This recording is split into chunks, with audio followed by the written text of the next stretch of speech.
Okay, this is page 121. We already started a few things already. We're going to graph y equals x squared plus x minus 12 divided by x squared minus 4. If you need to pause the video and get caught up at this point, please do so. Also, before you start doing page 121, 122, and 123, you need to make sure, if you weren't here, that you have the notes written down from 119 and 120. They are not on video. I just posted the PDF of those notes because you're going to need those to look back and figure out how to do these problems. Okay, so if you've been absent, get those notes before you even try to do these graphs. All right, so what I was telling my class is before you even get started, it doesn't say it in step 1, step 2, step 3. But if anything can be factored, go ahead and factor it. Sometimes it's already factored for you. But if it's not, get everything factored. It'll just make it a little easier on you. So my numerator, x squared plus x minus 12, it's a quadratic trinomial. So I'm going to use a t-chart to see if it's factorable. There was not a greatest common factor. And two numbers that could multiply together to get negative 12 and add to get 1 were positive 4 and negative 3. So I know my numerator factors into x plus 4, and it factors into x minus 3. Now my denominator is what? It's a difference of 2 squares, so we can factor that really easy, right? 2 sets of parentheses. X plus 2, x minus 2. If something were to be able to be canceled right now, don't do it yet. Just leave everything as it is, okay? Can we cancel anything? No. Can we factor anything else? No. So now we'll just move on with our problem, okay? So the first step, if you go back and look, and by the way, these steps, you don't necessarily have to do them in this order. You can find all of these things, all these things that you find in each step. One doesn't really have to do with the other, so you can find them independently. Okay, this is just the order that I'm going to go every time. So the first thing I said to do was find the x-intercepts. Remember, that means where your graph crosses the x-axis. So anywhere your graph crosses the x-axis, it's going to have a y value of 0. So if I want to find the x-intercepts, I'll take my function and I'll plug in a 0 for y and then just solve for x.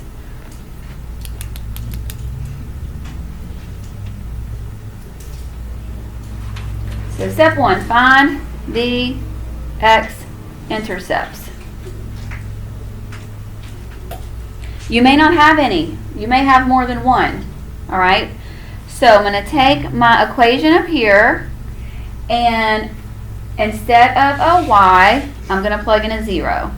0 equals x plus 4 times x minus 3, quantity divided by x plus 2, and x minus 2. Now, this looks like a lot of work, but it's not. Don't we have an equation that has a rational expression in it? Rationals, they got like variables and fractions, right? We could just clear the fractions on this, which is super easy, especially since one side of my equation is going to be a 0. So what's my least common denominator? X plus 2 and x minus 2. So if I multiply all of my terms, by the way, this big fraction by itself is just one term. And on the left side, 0 is a term. If I multiply both terms by x minus 2 and x plus 2, I'll be able to clear the fractions. So on the left side, what's x plus 2 times x minus 2 times 0? 0. On the right side, this is the whole reason I did this, x plus 2 divided by x plus 2 is 1. X minus 2 divided by x minus 2 is 1. Now I'm left with x plus 4 times x minus 3. Now if I'm trying to solve for x, should I distribute these and FOIL them back together to put them in standard form? No, because if I do, then I'm going to factor them to get them to look like they already are right now. So what do you think I would do if I want to solve for x once it's factored? Set each factor equal to 0, solve for x, right? So x plus 4 equals 0. X minus 3 equals 0. So my x-intercepts are -4 and +3. Are either one of those my exemptions or restrictions? No, because sometimes they will be. Alright? Your graph is still going to cross at that point, but it's not really a solution. You'll see it, but sometimes they'll be the same, and it'll make you kind of go, what? Okay, so I'm going to highlight all the important stuff so that when I go to graph on the next page, I can pick out what it is I'm graphing. So my x-intercepts are -4 and +3.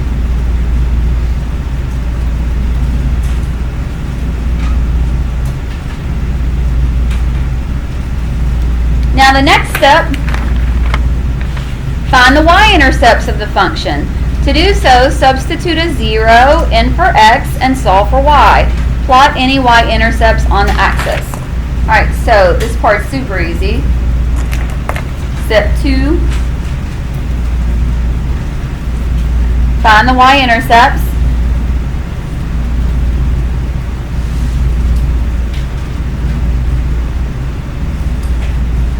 So now instead of turning y into 0, we're going to turn x's into 0 and solve for y. So instead of x plus 4, we'll have 0 plus 4, and I'm just looking at my original problem here. Well, you can do it from the original or from the factored. I'm doing from the factored. So 0 plus 4 times 0 minus 3 times 0 plus 2 times 0 minus 2.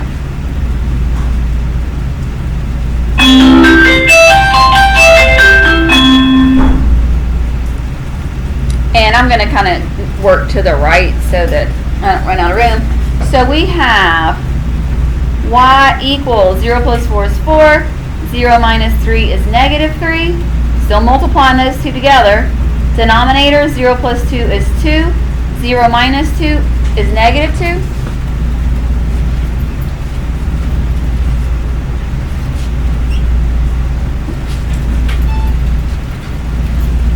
And then I have y equals -12 divided by -4. So my y-intercept, I just have one y-intercept, and it is +3.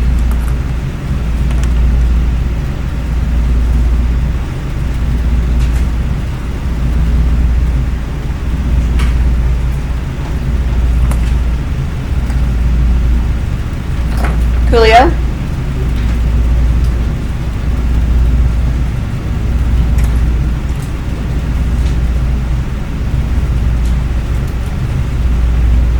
Step 3, if you go back and look, step 3 says, find any vertical asymptotes. Remember, vertical is up and down. If y'all recall from the beginning of the school years, a vertical asymptote, or any asymptote, is a line on a graph that your graph approaches, but it never touches, right, or crosses. That's an asymptote. So we may have some vertical asymptotes in our graph. We could have several vertical asymptotes. We may have no vertical asymptotes. Kind of all depends on that denominator, okay? So it says, to find any vertical asymptotes, make sure the numerator and denominator are completely factored. We did that in the beginning. Cancel any common factors. So let's write this. Let's see what we can cancel, and then we'll look back at it. Pen running out. Good shot.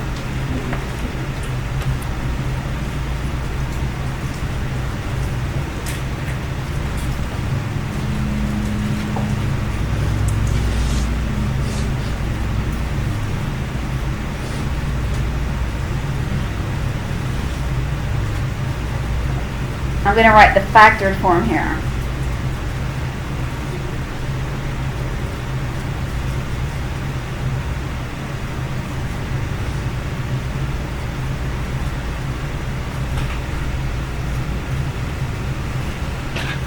Can I cancel any of my factors?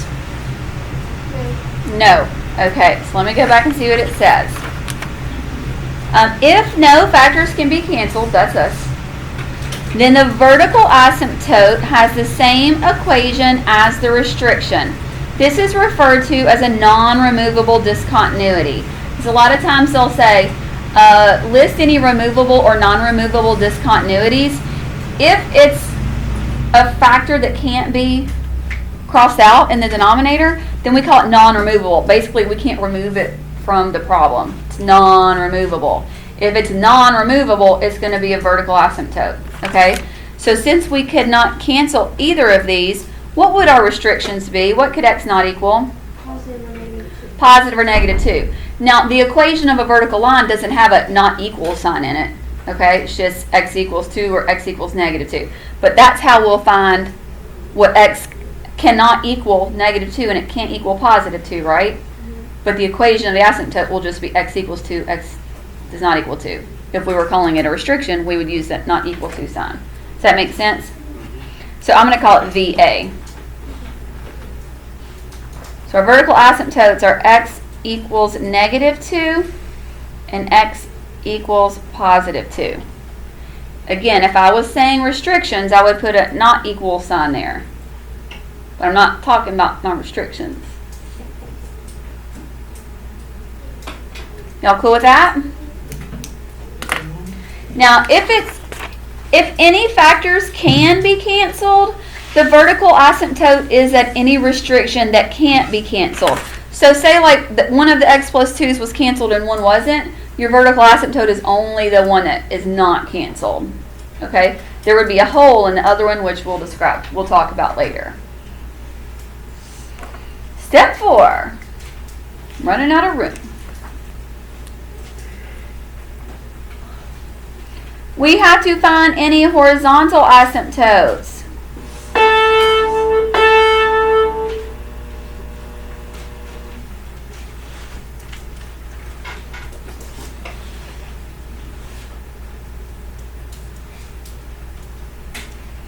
You might see me call those HA, horizontal asymptote.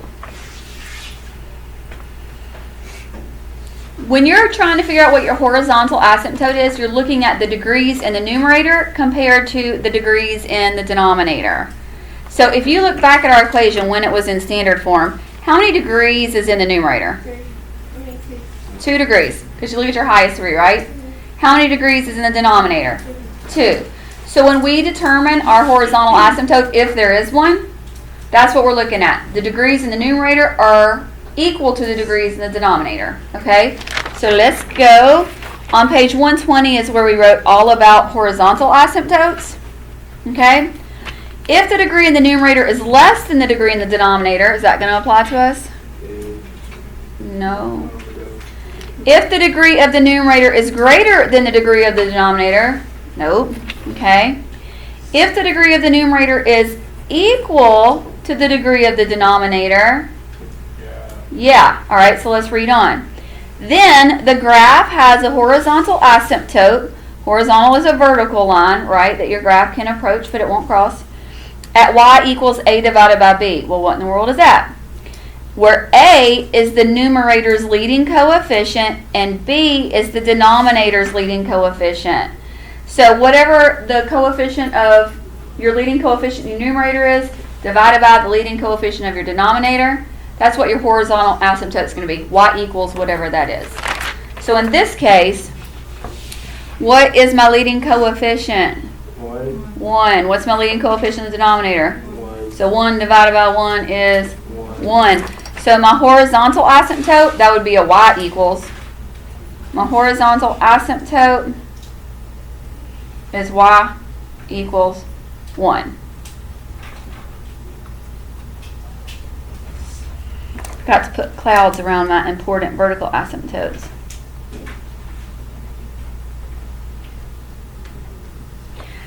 Now, you can't have a horizontal asymptote and an oblique asymptote. You can have one or the other. You can't have both. But you may not have either, okay? But let's just go and see what step 5 said about oblique just to see why we don't have an oblique. Step 5, determine if you have an oblique, also called a slant asymptote. This only occurs in rational functions when the degree of the numerator is 1 greater than the degree of the denominator. Do we have an oblique, bless you, asymptote? No. So step 5, we do not have an oblique asymptote. So it's like if the top one was 3 and the bottom one was 2, that would be okay? Like if the top degree is 3 and the bottom degree is 2. Yeah, there can only be a difference of 1. The top has to be 1 greater than the denominator.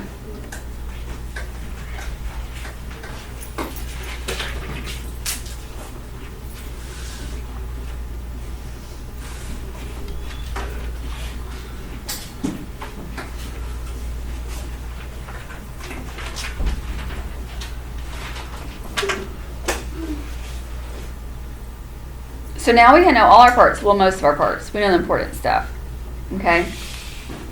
We're going to graph on the next page. I'm going to use about the top half of the page for this graph.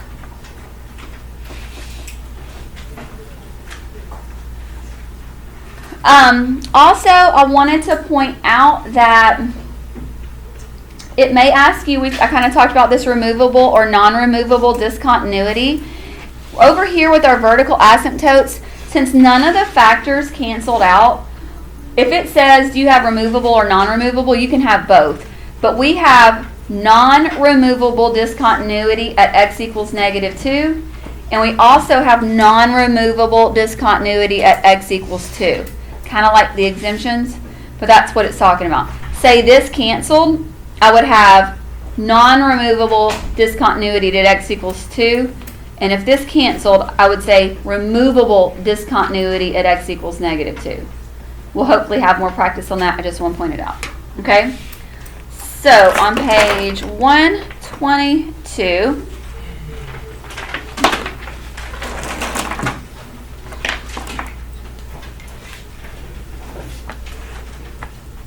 this is going to be just a rough sketch. Any rulers or anything like that.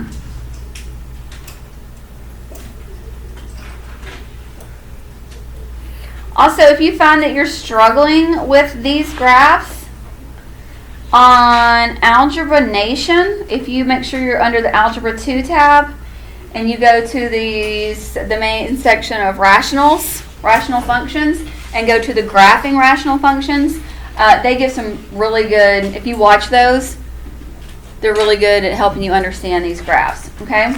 All right, so if I look back in step 1, I found that my x-intercepts were at -4 and +3.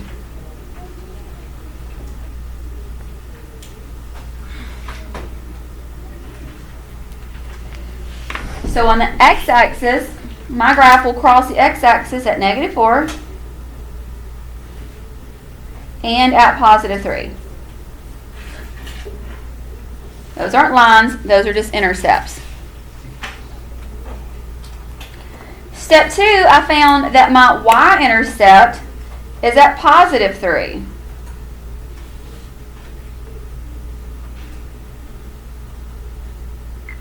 So on my y-axis, my graph will cross the y-axis at +3. Now these are crazy looking graphs. You know, like a parabola was always a U-shape. It might open up, it might open down, but it was always a U-shape, right? Polynomials, there was some sort of curve in it usually, like with down, up, down, and all that stuff, maximum turning points. These are just, they're crazy. They're just crazy. There's no one way or one shape that they're all going to be, all right? Step 3, find any vertical asymptotes. Those are vertical lines that your graph cannot touch or cross. So we got to sketch them in. If you just know vertical asymptotes and where your graph crosses the x and y axis, just that alone will help you a lot. So one of our vertical asymptotes was -2. So when you have the equation x equals -2, no point on your graph can touch or cross that line. Or at +2.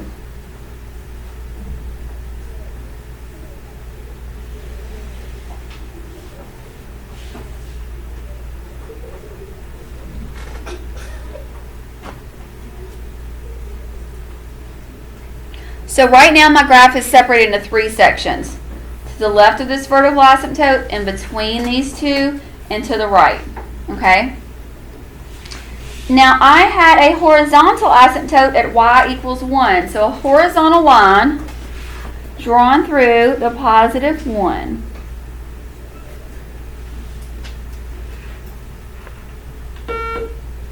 Excuse me, Yes, do you have Coursera Santana in class? I do. Can you send it? So now I have my graph divided into 1, 2, 3, 4, 5, 6 different regions. I could have pieces in not all of those regions, but some of them. Okay, so, and I did not have an oblique asymptote. Any of those points that you see, yes sir? Oh, and I can't really fix that, can I? Let's pretend, let's make that, and that's 3. I know. And I'll wipe that out.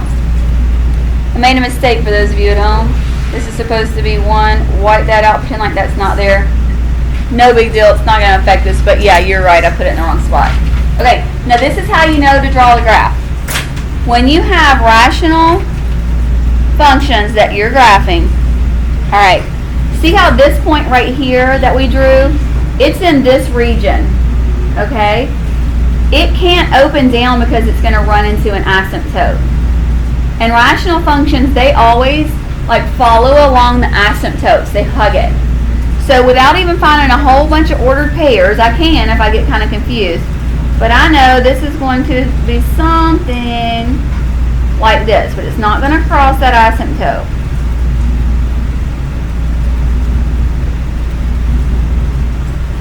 Now, I can try to find some ordered pairs, but there's no way this graph is going to be opening into the bottom also, because these are functions. They have to pass the vertical line test. If I also drew a graph down here, would my graph pass the vertical line test? Y'all remember that? Where you'd have more than 2 points on one vertical line at any time? So I could not have a part of my graph up here and below it. Wouldn't work. Just like if I find that I have part of my graph over here, then I could not have part of my graph up here, because that wouldn't pass the vertical line test. And as a matter of fact, I found this point is part of my graph. It's one of my x-intercepts. So I know I'm going to have part of my graph in this region, and because it's going to hug the asymptotes, I can just draw that in.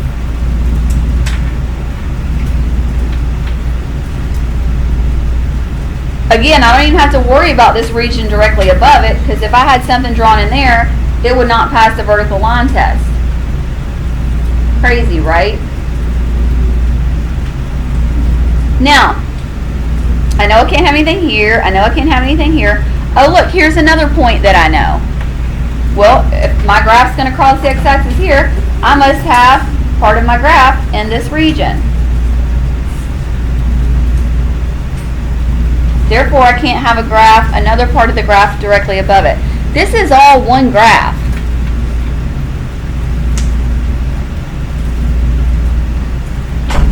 My restrictions were x cannot equal positive 2 or negative 2. Is there any point on that line that has an x value of positive 2 or negative 2? No, and we made sure that's why we drew in those asymptotes. They were kind of guidelines, okay? Sometimes you're not going to have a point in each region where there's a piece of the graph being drawn. Sometimes you have to pick test points to see where you need to draw the graph. Sometimes, like on this one, not so much. All right? So I am going to, I can't finish the rest of this in this class today. So I will continue in another video. We'll call this part 1, which includes pages 121 and then the top half of 122. So stay tuned for some more videos.